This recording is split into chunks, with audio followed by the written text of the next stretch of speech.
afternoon mga kapatid. Dito naman tayo ngayon.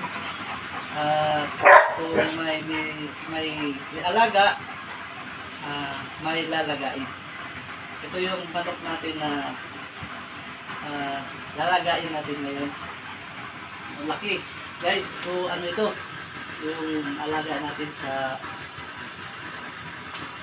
mga Samu at saka yung Rhode Island.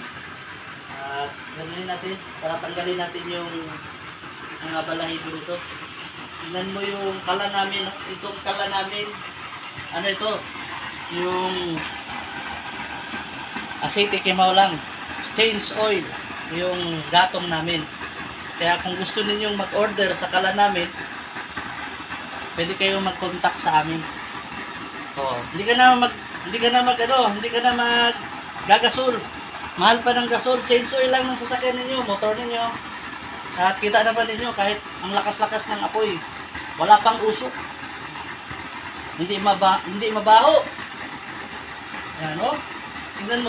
Tingnan mo yung apoy. Dito, yung apoy. Tingnan mo yung apoy. Kasi po, grabe ang apoy. Grabe talaga. Matindi. Iyan. Kaya, ano pa yung hinihintay ninyo? Kung gusto ninyong makatipid, ito na. Dito na kayo makatipid.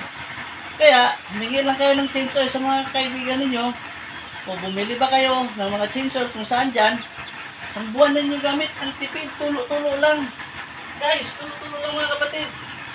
Kaya, kung gusto ninyong makatipid, gumaya na rin kayo dito para may lalagayin kayong manok. God bless and continue to subscribe sa channel ko. Thank you.